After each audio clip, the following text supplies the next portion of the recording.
अस्सलाम वालेकुम दोस्तों।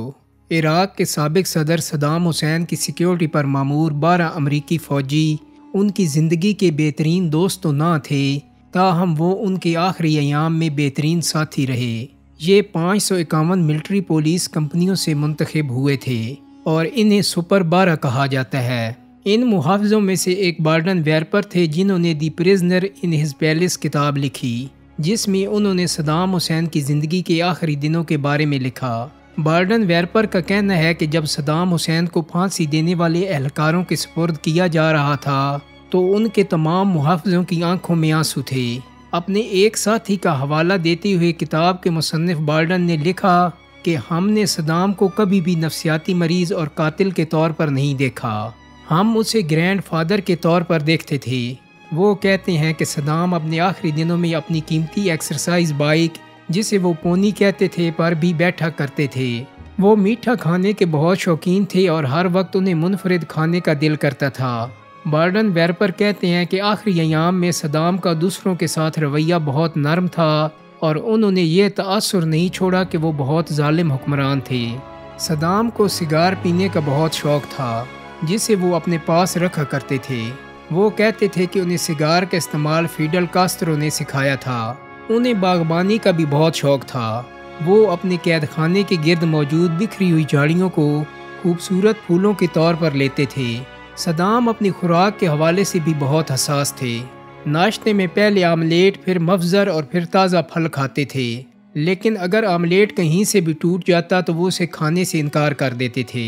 बार्डन वेरपर कहते हैं कि सद्दाम ने एक बार अपने बेटे के हवाले से एक वाक़या सुनाया कि एक दिन सद्दाम के बेटे अदे की पार्टी में बहुत से लोग ज़ख्मी और हलाक हो गए। सद्दाम ने गुस्से में हुक्म दिया कि अदे की तमाम गाड़ियों को आग लगा दी जाए। सद्दाम कहते थे कि उन्होंने बेटे की तमाम कीमती गाड़ियों, जिनमें फरारी, पोर्शे भी शामिल थी, को जलाए जाने के मनाजिर देखे। एक बार एक अमरीकी सिपाही जो कि सद्दाम की हिफाजत पर मामूर थे ने उन्हें अपने भाई की मौत के बारे में बताया, तो जवाब में सद्दाम ने कहा कि तुम मुझे आज से अपना भाई समझो। उन्होंने एक दूसरे मुहाफ़िज़ से कहा कि अगर मुझे मेरे अपने पैसे को इस्तेमाल करने की इजाज़त मिले तो मैं तुम्हारे बेटे की तालीम के अखराजात अदा करने के लिए तैयार हूँ। मुसन्निफ़ का कहना है कि एक शब हमने देखा कि एक 20 साला सिपाही डॉसन अपने साइज से बड़ा सूट पहन कर घूम रहा था।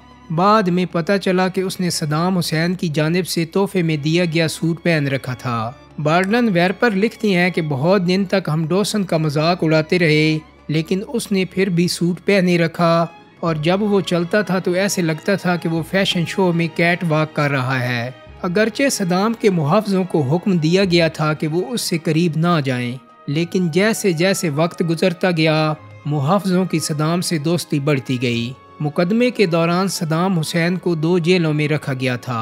पहली जेल बगदाद में मौजूद इंटरनेशनल ट्रिब्यूनल का तहखाना और दूसरी शुमाली बगदाद में मौजूद उनका महल थी। ये महल एक जजीरे पर था जिस तक पहुंचने के लिए पुल का इस्तेमाल किया जाता था। बार्डन वेरपर कहते हैं कि हमने सद्दाम को इससे ज़्यादा नहीं दिया जिसके वो हकदार थे, लेकिन हमने कभी भी उनकी तज़हीक नहीं की। स्टीव और क्रिस समेत दीगर मुहाफ़िज़ों ने स्टोर रूम को सद्दाम का दफ्तर बनाने की कोशिश की और मंसूबा ये था कि सद्दाम को सरप्राइज़ दिया जाए। स्टोर रूम में पड़े सामान से चमड़े की एक कुर्सी और एक छोटी सी मेज़ को निकाला और मेज़ पर एक छोटा सा झंडा रख दिया गया। ये सब इसलिए किया गया ताकि हम ऑफिस का एक माहौल पैदा कर सकें। और जैसे ही सद्दाम कमरे में दाखिल हुए, एक सिपाही ने मेज़ की गर्द साफ़ करनी शुरू कर दी। ये देखकर सद्दाम ऊंची आवाज़ में हंसने लगे और कुर्सी पर बैठ गए। उनकी सिक्योरिटी पर मामूर सिपाही उनके सामने कुर्सी पर बैठ गए। ये मंजर ऐसा था जैसे सद्दाम अदालत में मौजूद हैं। बार्डन वेरपर कहते हैं कि सिपाहियों की ये कोशिश थी कि सद्दाम को खुश किया जाए। जवाब में सद्दाम भी उनके साथ मजाक किया करते थे और माहौल को खुशगवार रखते थे। बहुत से सिपाहियों ने बाद में बार्डन वेरपर से कहा कि उन्हें इस बात पर पूरा यकीन था कि अगर उनके साथ कुछ बुरा होता तो सद्दाम उनके लिए अपनी ज़िंदगी की परवाह भी ना करते। जब भी सद्दाम को मौका मिलता था तो वो सिपाहियों से पूछते थे कि उनके ख़ानदान की हिफाजत कौन करता है। 30 दिसंबर 2006 को सद्दाम हुसैन को सुबह 3 बजे उठाया गया। उन्हें बताया गया कि उन्हें कुछ ही देर में फांसी दे दी जाएगी। وہ خاموشی سے جا کر نہائے اور پھانسی کے لیے خود کو تیار کرنے لگے۔ اپنی پھانسی سے کچھ ہی دیر پہلے صدام نے ایک امریکی فوجی سٹیو کو باہر بلایا اور اپنی کلائی پر بندی گھڑی اسے دے دی۔ اب بھی جارجیا میں سٹیو کے گھر میں وہ گھڑی محفوظ ہے اور اس کی ٹک ٹک سنائی دیتی ہے۔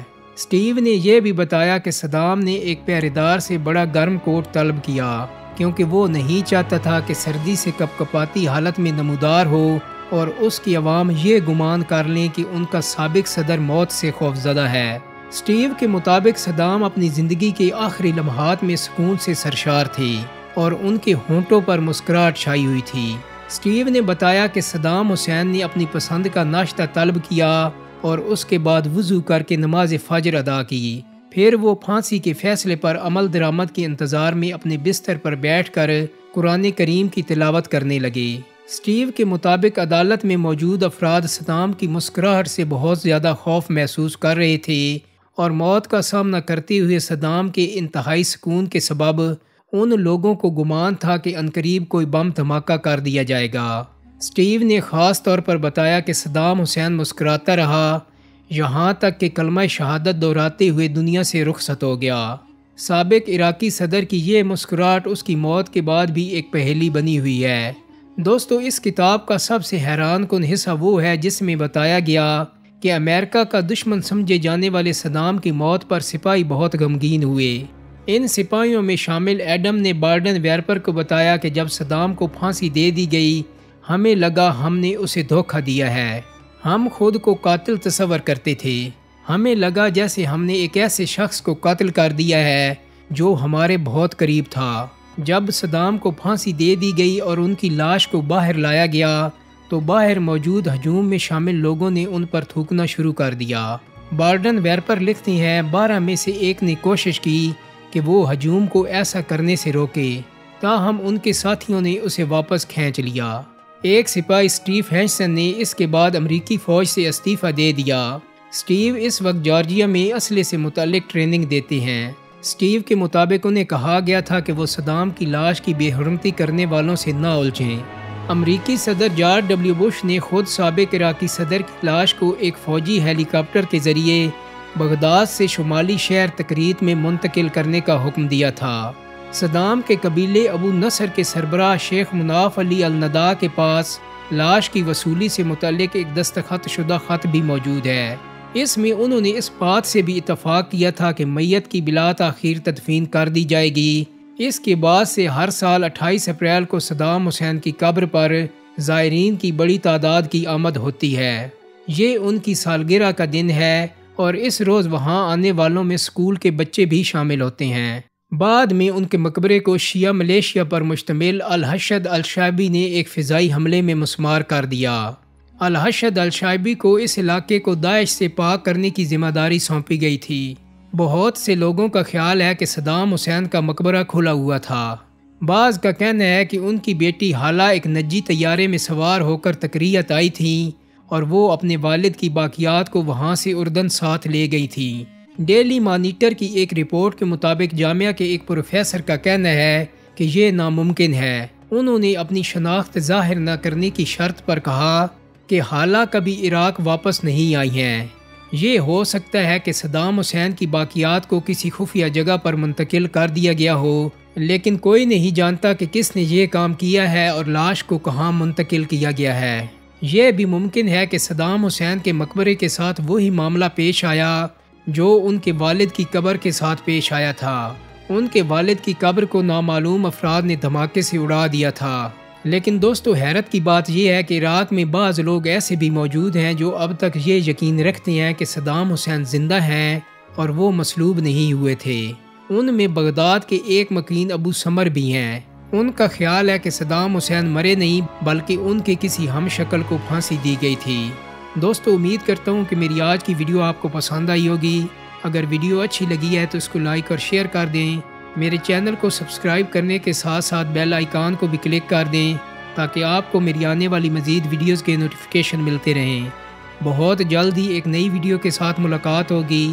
اپنا بہت سارا خیال رکھیے گا۔ اللہ حافظ۔